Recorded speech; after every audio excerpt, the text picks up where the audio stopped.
제14화 2008년 연아 언니, 아스카가 다 토했어. 형, 드릴 말씀이 있어요. 해가 지고 나서야 돌아온 병도가 신에게 던진 첫 마디였다. 신은 취기가 오른 상태였지만 병도가 이렇게까지 단도직입적으로 말을 걸었던 적이 없었기 때문에 찬 물을 한 모금 마시면서 그의 요청을 다시 한번 확인했다. 그래, 병도야. 지금? 네, 지금 말씀드리고 싶어요. 형만 괜찮으시다면요. 그래, 그럼 말해봐. 무슨 일 있어? 그게 따로 말씀드리고 싶은데 잠시 저랑 밖으로 나가 주실 수 있으세요? 그래, 그러자. 날 부축해줘. 네, 제 팔 잡으세요. 신은 병도의 팔을 붙잡고 일어서자 그제서야 다소 현기증을 느꼈다. 장시간 자리에 앉아서 술만 마신 것이 원인이었다. 그 모습을 보며 나가 어떤 행동을 취하려다가 병도가 신을 잘 잡아주는 걸 보고 그대로 멈추었다. 사실 연하는 술주정을 하고 있는 갈색 포니테일에 난봉꾼을 달래기에도 벅찬 상태였다. 그래도 신경이 쓰였는지 연하는 태식을 찾았다. 그는 신이 떠난 줄도 모르고 취해서는 여전히 축구 이야기를 하고 있었다. 연하는 태식을 불러서 신을 챙겨주라고 말하려다가 또 멈추었다. 신이 어린아이도 아니고 너무 과잉 보호를 하는 것 같은 느낌을 받았기 때문이다. 그것도 같은 동아리 후배와 함께 나갔는데 문제가 생겨봐야 얼마나 크겠냐고 연하 스스로 생각해도 아무 문제 없다고 판단한 것이다. 이렇게까지 하는 건 과잉 보호가 맞다고 결론을 내린 연하였다. 그녀는 또 다른 의미의 과잉 보호를 요구하고 있는 존재에게 다시 시선을 돌렸다. 눈앞에 직면한 문제를 찬찬히 살펴보았다. 갈색 포니테일의 난봉꾼은 어느새 소믈리에가 되어 있었다. 그 존재는 끊임없이 자신의 이름으로 자신을 지칭하고 있었다. 그 존재는 위스키의 농도를 떨어뜨린다는 명분으로 맥주를 말아서 마시고 있었다. 대체 어떻게 생각하면 그런 발상을 할 수 있는지 묻고 싶었지만 이미 그 존재는 해탈한 상태였다. 그 존재가 만들어내는 것이 마약이 아닌가라는 의심이 들 정도로 탁월한 주조 실력을 뽐냈다. 그 존재가 제조한 칵테일은 모든 회원들의 입맛에 맞았고 다들 취하는 줄도 모르고 만취되어 버렸다. 특히 술을 전혀 마시지도 못한다는 여자 후배들이 그 존재가 만들어낸 칵테일에 빠져서 그 존재의 추종자가 되어 있는 모습을 보고 연하는 쓴웃음을 지을 수밖에 없었다. 연하의 웃음을 발견한 그 존재는 마지막으로 제조한 술을 옆에 있던 후배에게 건네준 후 곧장 연하의 앞으로 왔다. 그리고는 술병을 몇 개 집어들어 칵테일을 2잔 만들어낸 후 연하의 손을 만지작거리며 입술을 열었다. 오씨, 연하 언니. 왜 아스카 보고만 뭐라고 그래? 야, 아스카, 내가 언제 너한테만 뭐라고 했니? 몰라, 아스카는 언니가 너무너무 좋은데 언니는 아스카 싫어하잖아. 그치? 얘 좀 봐, 내가 언제 널 홀대한 적 있니? 그런 적은 없지, 절대 없지. 언니는 그런 사람이 아니지. 아니고 말고. 그런데 왜 그런 생각을 했니? 몰라, 왠지 그렇게 느껴져. 언니는 모르겠지만 여자는 그런 촉이 있다고. 언니는 진짜 모르겠지만 말이야. 역시 모를 거야. 여자의 촉. 아가야, 이 언니도 여자란다. 맞아. 언니는 여자지. 이렇게 가슴도 말캉말캉한. 이 계집애가 정말. 연하는 아스카의 나쁜 손버릇을 혼내주기 위해 그녀의 손등을 탁하고 쳐냈다. 그러면서 연하는 아이를 혼내듯이 아스카에게 잘잘못을 따지고 들었지만 안하무인 상태의 아스카는 쇠귀의 경읽기보다 어려운 존재로 변해 있었다. 신에게 들었을 때는 아스카가 술을 잘 마신다고 들었는데 이렇게 술이 약한 아이였을 줄은 몰랐다. 아스카는 화끈거리는 자신의 손등을 호호 불며 연하에게 항의했다. 언니, 아프잖아. 집에서 아무도 아스카를 안 때리는데 나쁜 짓을 하면 맞아야지. 훈육이야. 칙, 어른인 척하기는. 어른인 척하는 게 아니라 내가 너무 어린애처럼 노는 거야.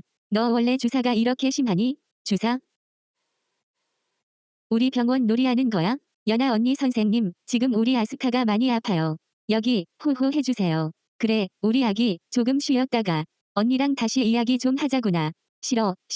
아스카 안 쉴 거야. 아니다. 아스카 쉬 마려워. 언니. 다 큰 계집애가 못하는 소리가 없어. 얼른 화장실 다녀와. 같이 가자 언니야. 응? 나 쉬 마렵다고. 주사를 부리는 건지 애교를 부리는 건지 알 수 없는 그 경계선 어딘가에 아스카가 있었다. 할 수 없이 연하는 그녀를 안고 일어섰다. 언니의 부축을 받으며 일어선 아스카는 어떤 의지가 있었는지 알 수 없지만 아까 완수하지 못했던 그 행동을 다시 시도했다. 아스카의 왼손은 연하의 골반에서 시작해 등을 타고 감싸 안으며 앞으로 향했고 오른손도 같은 목적지를 향했다. 그리고 종착지에 도달한 양손은 갓난아이처럼 연하의 가슴을 조물조물거렸다. 그 후 돌아온 것은 아스카의 등에서 울려 펴지는 천둥 소리였다.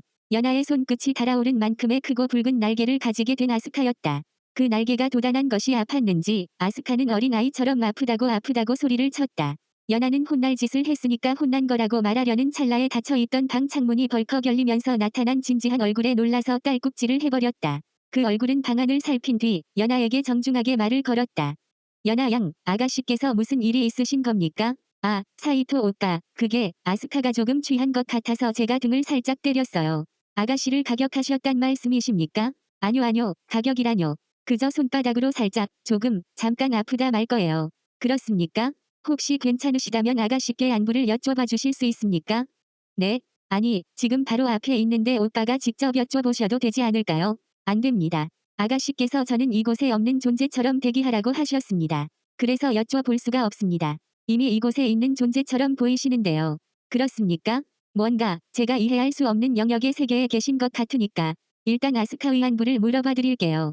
사이토가 진심으로 감사를 표하며 짧게 목례를 하자 연하는 얼떨떨한 심정으로 아스카에게 괜찮냐고 물어보았다. 놀랍게도 만취 상태인 아스카는 사이토의 등장을 인지하지 못하고 있는 것 같았다. 아스카는 반복해서 아스카 쉬 마려를 외치고 있을 뿐이었다. 연하는 아스카를 토닥거린 뒤 창밖에 서 있는 사이토에게 상황을 보고했다. 쉬가 마렵다네요. 저요, 그게 아가씨께서 어디가 불편하시다는 겁니까? 네, 그런 셈이죠. 그럼 의사를 부르면 되겠습니까? 네? 아니 굳이 그러실 필요가. 혹시 아스카가 몸에 어디가 불편한 곳이 있나요? 그 부분은 규정상 말씀드릴 수 없습니다. 네. 근데 화장실을 혼자 이용하기 어려운 상황이라면 제가 아스카를 도울게요. 뭔지는 몰라도 진작 알았으면 제가 도왔을 건데요. 아가씨께서 화장실 이용이 어려우시답니까? 아니요. 금방 사이토 오빠가 말씀하셨잖아요. 의사를 불러드릴까요? 라고요. 그건 연하 양이 아가씨께서 쉬가 마렵다고 하셨잖습니까? 네, 맞아요. 아스카가 술을 많이 마셔서 그런지 쉬가 마렵다네요. 혹시 그게 화장실을 가고 싶다는 표현입니까? 네, 죄송합니다. 제가 처음 듣는 표현이라 잘못 이해한 것 같습니다. 네. 그게 소변을 보고 싶다는 의미예요. 생각보다 어려운 단어였군요. 제가 누군가에게 쓴 적이 없는 단어라서 익숙치 않았나 봅니다. 앞으로 자주 사용해야겠습니다. 아니요. 사이토 오빠가 굳이 사용하실 필요는 아닙니다. 가르쳐 주셔서 감사합니다. 네.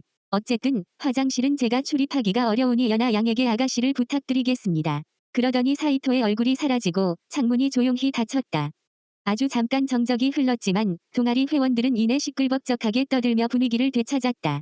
그 와중에도 아스카는 연하를 향해 쉬 마려라며 칭얼대고 있었다. 연하는 아스카를 데리고 신속히 화장실로 향했다. 지나는 길에 샤워장에서 누가 콧노래를 부르며 샤워를 하는 것을 들었다. 동아리 회원들 중에 샤워를 하러 갔다는 애가 있었는지를 떠올려 보았지만 기억에 없었다. 그것보다는 점점 다급해지는 아스카를 화장실로 옮겨야 했다. 여자 화장실에 도착한 연하는 불을 켜고 내부를 살폈다.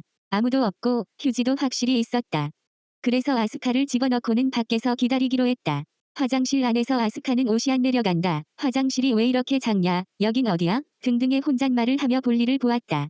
연하는 아스카의 주사에 대해 소상히 신에게 알려줘야겠다고 생각했다. 그 생각에 도달하자 다시 신이 떠올랐다. 화장실 입구에서 술자리가 있는 건물까지 주변을 크게 둘러보았다. 신도 병도도 보이지 않았다. 주변에 몇 채의 건물이 있긴 했지만 한적한 산골 마을이었고 이미 마을 주민들은 잠에 들 시간이라 조용했다. 순간 연하는 누군가가 자신을 바라보고 있다는 느낌을 받았다.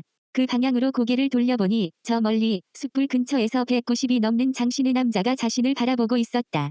숯불 종결자 사이토였다. 연하는 놀란 가슴을 쓸어내리면서 멀리 있는 사이토에게 아스카는 괜찮아요. 제가 챙겨서 데리고 갈게요 라고 상황을 알려주었다.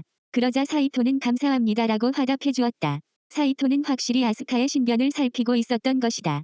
연하는 얼마 정도를 받으면 이 정도로 밀착 경호를 해주는 것인지 궁금해졌다. 어쩌면 아스카 정도 되니까 천문학적인 금액일지도 모를 일이었다. 그러면서 연하는 다시 주변을 살펴보았다. 역시 시야에 닿는 곳에 신과 병도는 없었다. 대체 병도가 무슨 이야기를 하려고 신을 어디까지 데리고 간 것인지 알 수 없었다.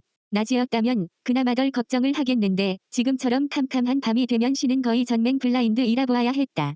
그러므로 이동에도 주의를 기울여야 했는데 병도가 잘 챙겨줄지 조금 걱정이 되었다. 연하는 신에게 전화를 하려고 주머니에 손을 넣다가 깨달았다. 자신이 신의 폰도 함께 들고 있다는 사실을 말이다. 낮에 태식이랑 남자 후배들과 수영을 한다고 연하에게 맡겼던 게 지금까지 이어져 버린 것이다. 연하는 더욱 불안해졌다. 병도에게 전화를 하려고 했으나 전화번호가 없었다. 태식에게 물어서 연락을 하는 수밖에 없었다. 태식에게 문자를 하려고 할 때 화장실 안에서 아스카의 신음소리가 들렸다.